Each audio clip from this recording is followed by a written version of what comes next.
Hello friends, एक और नई कहानी के साथ। आज की कहानी पुणे के निवासी राम भाऊ की है। अंगूठा छाप राम भाऊ पढ़े लिखे तो नहीं थे, पर हुनरमंद जरूर थे। वह पेशे से एक माली हैं और बंजर धरा को हरी भरी करने की कला में माहिर है। राम भाऊ घर घर जाकर लोगों के बगीचे संभालते थे। गुजर बसर लायक पैसा बच जाता था। मेहनती खूब थे। 45 वर्ष की आयु में भी दिन भर साइकिल चलाकर घर घर जाते और अपना काम पूरी लगन से करते। एक दिन राम भाऊ पूरे पर पुणे निवासी निनांद वेंगुलकर की नजर पड़ी। निनांद ने राम भाऊ से कहा कि उनके घर में एक बगीचा है जिसकी देखरेख के लिए उन्हें एक माली की आवश्यकता है। राम भाऊ मान गए। निनांद ने पूछा कि बगीचे के रखरखाव के कितने पैसे लेंगे, तो राम भाऊ ने कहा कि जो भी निनांद शहर से देंगे वह स्वीकार लेंगे। असल में राम भाऊ के मस्तिष्क में एक अलग ही प्लान था। निनांद का घर पुणे के पोश इलाके में था। वहां अधिकतर धनाढ्य लोगों की कोठियां थी। अगली सुबह राम भाऊ साइकिल पर आए। निनांद ने कहा, राम राम सेठ।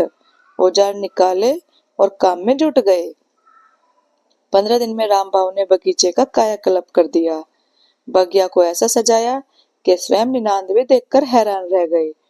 फिर अपने प्लान के मुताबिक उन्होंने आसपास के लोगों से संपर्क साधना शुरू किया और उन्हें निनांद के बगीचे में किया हुआ रूपांतरण दिखलाया।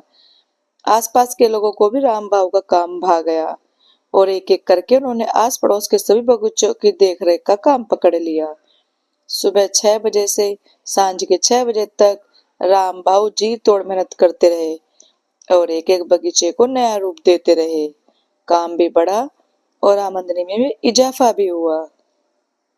राम भाऊ ने अब एक मोटरसाइकिल खरीद ली। 2 साल की अवधि में राम भाऊ ने 20 घरों के बगीचों के देख रेख का काम संभाल लिया और 4 लड़कों को नौकरी पर रख लिया। इसी बीच पुणे के एक मशहूर बिल्डर की नजर राम भाऊ के काम पर पड़ी, तो उसने राम भाऊ को एक पूरे बिल्डिंग कॉम्प्लेक्स में पेड़ पौधे लगाने का ठेका दे दिया। राम भाऊ ने फिर सब दिन रात एक की।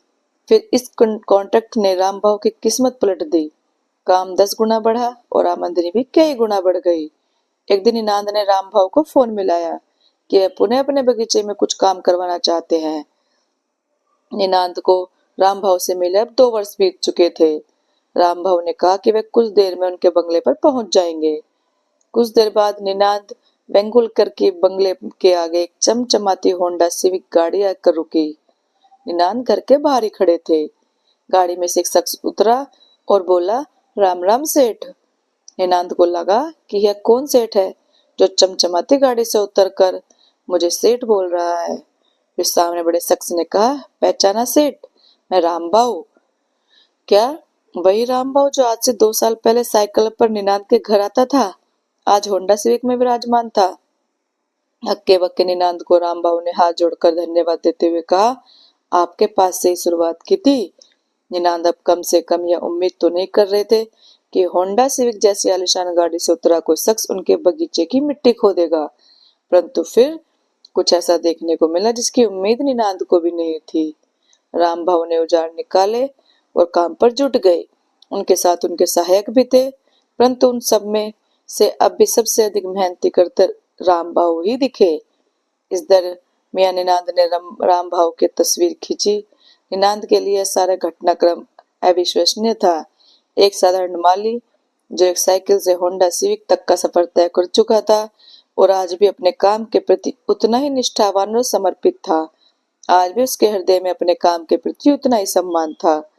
साइकिल से सिविक तक के सफर में राम भाऊ का एक ही हमसफर रहा है, उनका पुरुषार्थ और उनकी मेहनत। हम सब के दिल में कुछ बड़ा करने की चाह है, परंतु हम में से कई लोग शून्य से शुरुआत करने से हिचकिचाते हैं।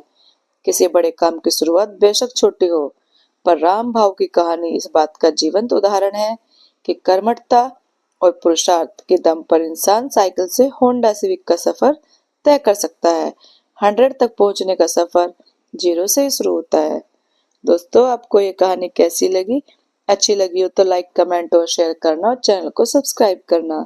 Thank you.